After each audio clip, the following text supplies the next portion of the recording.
I don't know about you, but I'm still zoned out from the breathing, so I might take a couple of minutes to warm up. How old was I? I was about 15, and typical for a boy, my mum said, "You just don't listen." And so that caused me to do something quite radical after I retired from work in about 2004, and that's I took 6 months of silence. So I was silent for 6 whole months. And in that time, I learnt to listen.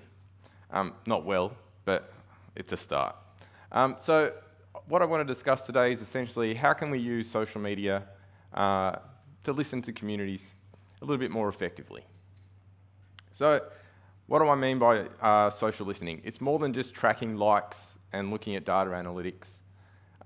It's essentially using digital data. Sorry, I'm still a bit woozy. And in the example I give today, it's about looking at comments and how to determine what people think, feel, and essentially why they feel the way they do. And that's the... Oh, sorry. So I told you I'm still woozy.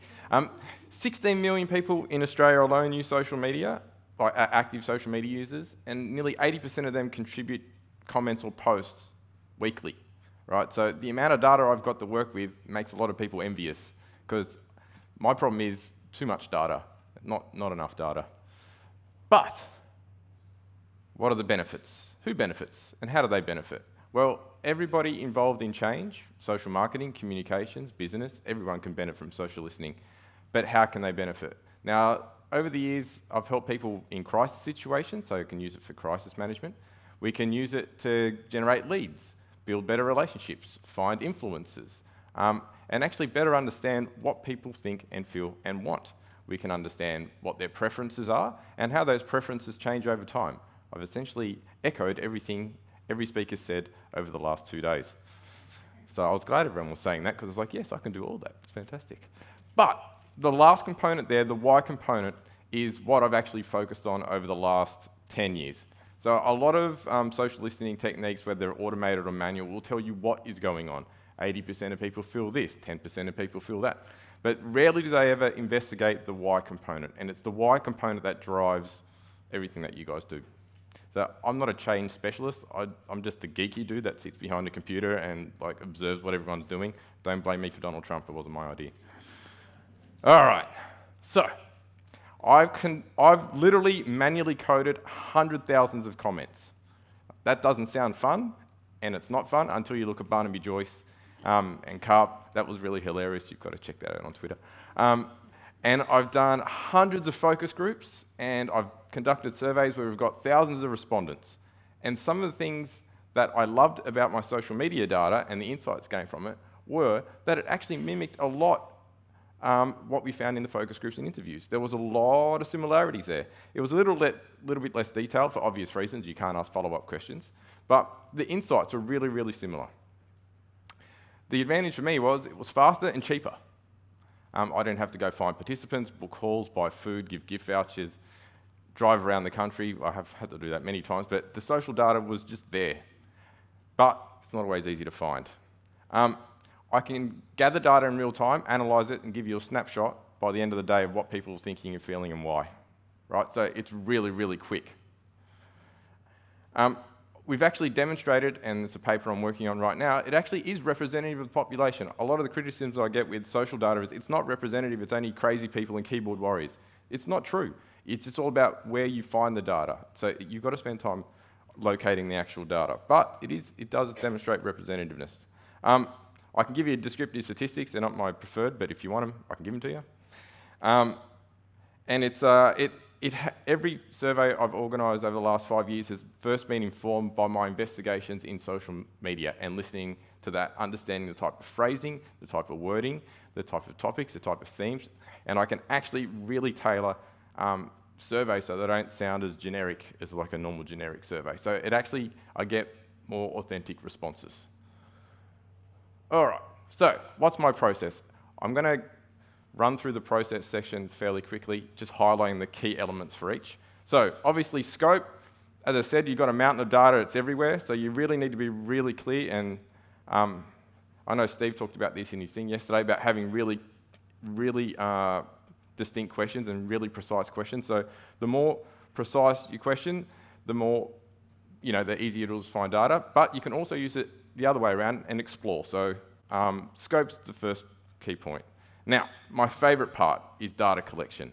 It's essentially because I'm one of the few people in the country that know how to extract data from social media, so I'm very popular in that space. But the key part of data collection is you have to immerse yourselves in those communities. You can't just get given a client and they say, hey, go find this out, and you go, I'll find it on Facebook. Facebook's got millions and millions of pages. Twitter's got millions of hashtags. Same with Instagram. So you've got to immerse yourselves in those groups. When I did my shark research, I spent 5 years actually playing in social media trying to find all these communities, right? So you're not going to find out in 2 seconds. It doesn't work that way. You've got to spend time in those spaces. It's really important. Filtering. So this is essentially finding out what data is good and what's useful and what's not. And then prioritizing the one that's useful. And then we got to do the coding and analysis and interpretation. And I'll run you through the framework that my colleague and I, Pete, and I have developed over the last few years. That's been working very well. And obviously at the end, you got to report it because it's got to sit on someone's desk that nobody reads, that I learnt this morning. So, well, at least you reported it, so you can't do much more than that, can you? So, the little case study I want to talk today is my favourite case study I've ever done in my entire life, and it's sharks. And it's not just because they're sharks and sharks are cool, it's because I got to influence policy at a state level over the last 4 years, and for the first time in my life, politicians listened to me. And that's very rare for those who work with government, that they actually listen. So I was very excited about this project. So about 2015, the New South Wales State Government, in conjunction with the New South Wales Department of Primary Industries, held a shark summit. What's a shark summit, you may ask? A bunch of smart people who know a lot about sharks sat in a room and decided the shark's fate for the next 5 years. But they forgot to talk to some people. People that get bitten by sharks, for starters. People who swim with them, dive with them, use them for tourism, scared of them for tourism. So there was no social or community component to any of their research. So being the, let's say, I won't use the word arrogant, more naive person, I rang up the head of the DPI who's in charge of the shark management strategy and said, hey, have you thought about doing some social research? And they said, what can you do? I said, I can mine social media and tell you what people are thinking. They said, cool, when can you start? I said, give me the money. So they gave me the money and I started. So in 2016, that's what I did. So for 5 years before that, I was already in that space because I was just interested and I was just trying to help people out better understand sharks, but it worked into my advantage. So the report on the left is our first ever report on shark sentiment report. And basically what we did is we did this. I went out, it was an exploratory study. The DPI wanted to know what people felt about sharks and shark management and how we should live with sharks. And I was like, yeah, that's cool, let's do that. So I went into social media and I found 40 social media sites and pages where most shark discussions happen, as well as all the hashtags on Twitter. And I mined 40,000 comments and then read them all. And then went, great, I only needed 12,000 of those comments. And it really sucked that the Cronulla Sharks won the premiership that year. Because in this data, I haven't included the 18,000 tweets that I had to go through and go, oh, stupid Sharks, I wish the Eels won or something so I don't have to deal with it. Anyway, then we got into the filter stage. So I went there and okay, what are we specifically focusing on? Sharks, shark management, future shark management needs, coexistence with sharks. So we end up culling, no pun intended, another about 8,000 posts. And so we were left with our core 4,000 posts. And they were divided into about 12,000 data points. So as you would guess, some posts are kilometres long. So we segmented them to have individual data points. And this is how we did it. So we end up developing 39 codes. Now, typically when you do a study, you don't have 39 codes because that's just ridiculous. But it was an exploratory study and the DPI wanted to know everything. So I said, congratulations, you now know everything that people are saying in social media.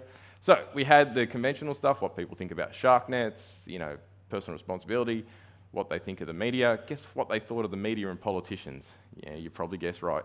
All the way down to what they thought of outsiders. These are people who were telling them what they should do, what people should do in their own town and on their own beaches. So I literally mapped everything out according to these themes. Now, developing themes is not that hard. You find posts that mention drones, you put them together, you got a theme. Not rocket science. Same with culling. This was a little bit trickier because the I love flake was actually kind of support for culling, but you had to be a little bit more creative. People this was at the same time where Black Lives Matter, All Lives Matter, people before sharks was also trending. I don't know who thought of it, but it's just ridiculous, but we'll move on. And personal responsibility. So anything that related to personal responsibility, we theme together. So the theming part is the easy part. You just a little bit of common sense and some time, and you can do it. This is where it gets a little bit tricky. So effectively, the model that we work with looks at affect, which is essentially baseline emotions. So this is typically what you get with conventional sentiment analysis: happy, sad, thumbs up, thumbs down, all that sort of stuff, right?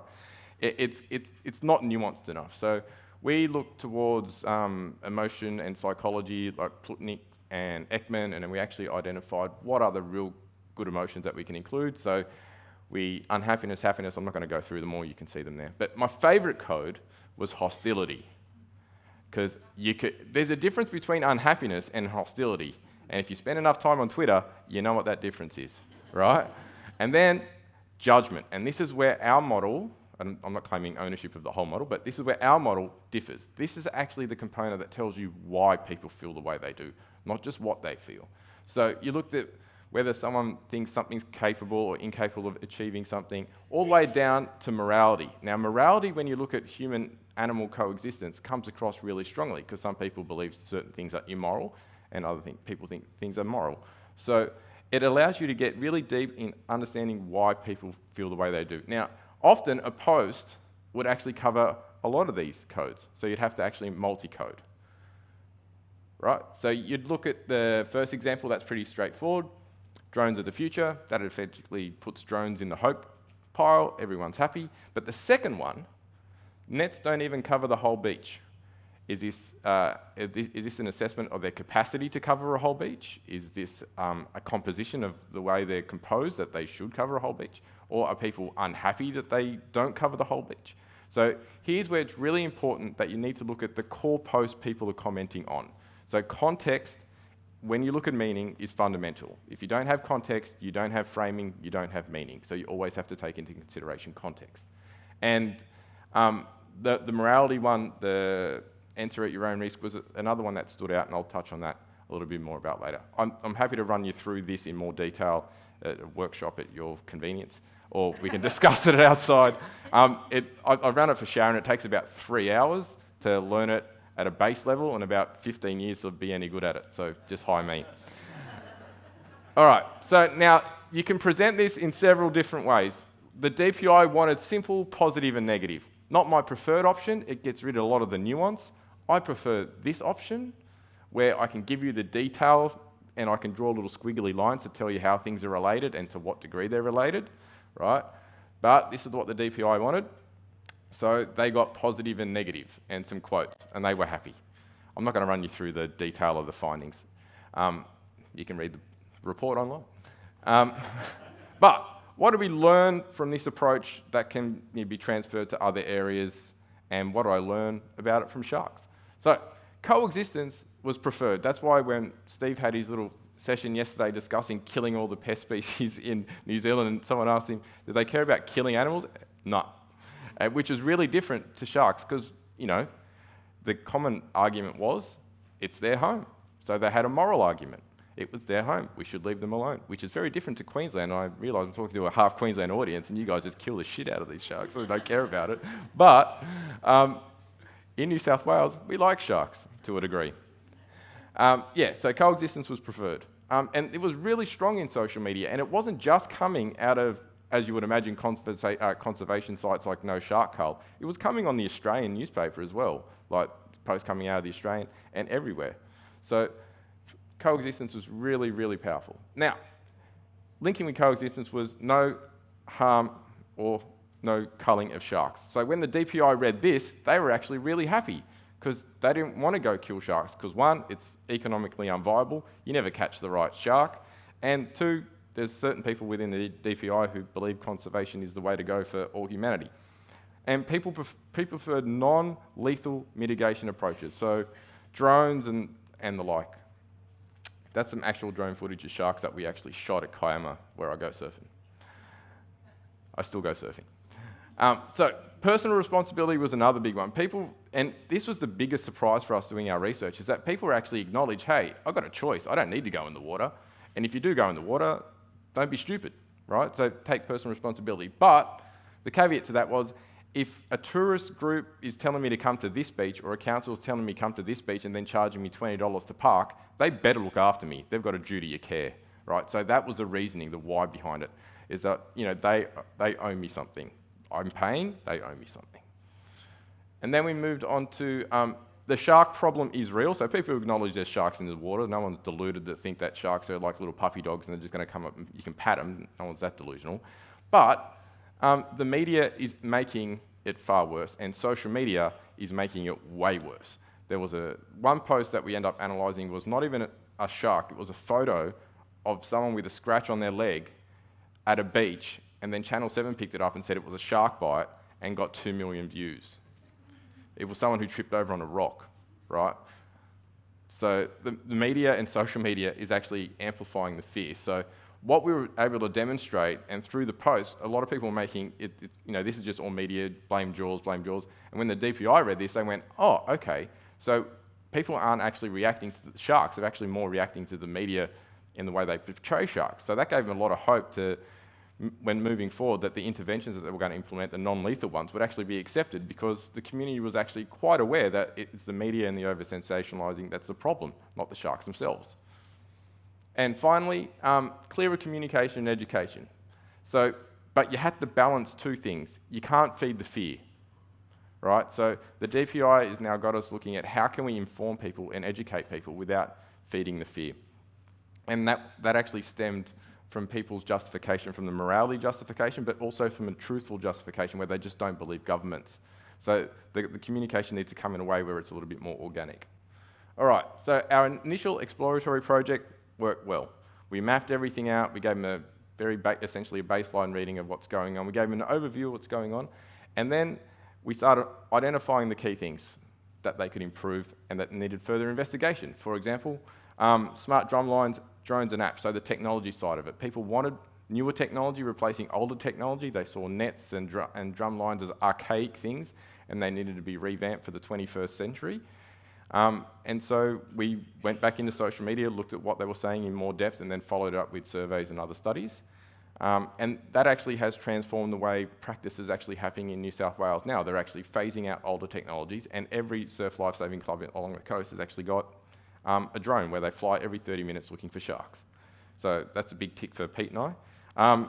Then they wanted to get a better understanding of the preferences and boundaries. So what conditions and what combinations of conditions and factors would need to occur for certain things to happen, whether people would accept culling or not culling, nets, no nets, and drones. So we just finished that study as well, and we actually identified through social media all the factors that end up going into the survey.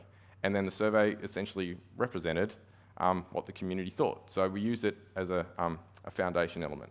And now we're actually moving towards removing nets along the entire coast that has it, so between Wollongong and Newcastle. And our report is actually, and the social media insights are now being updated, so I do them very regularly and give them out as reports to the councils that want them. And 3 councils along the coast are now getting rid of nets, because there's clear demonstration that the community doesn't want to harm sharks, they want coexistence with sharks. And it's actually having a real impact in people's daily lives along the entire coast. I don't know how long it's going to last if someone gets bitten by a shark. But I'll track it on social media, so it won't be a problem. So, what are the advantages? It's free, it's abundant data. It's instant and geographically unrestricted, but if you know what pages to find, you can actually zone in on that geography. You can reach wide in the community, and you can also get a wide range of community views. So the one thing that we did was we were able to track really extreme views that weren't coming across in our focus groups and that weren't coming across in our surveys. So we were able to get those, I wouldn't call them psychos, but people that were on the real fringe on each side. I don't know what other word to use. And it gave us the perfect mix of what was going on and why. And we could track it over time, and we do track it over time. And it allows us to see how society is changing over time. And it's actually getting more green, which is heartwarming for those of us who love the planet. So that's it. Thanks.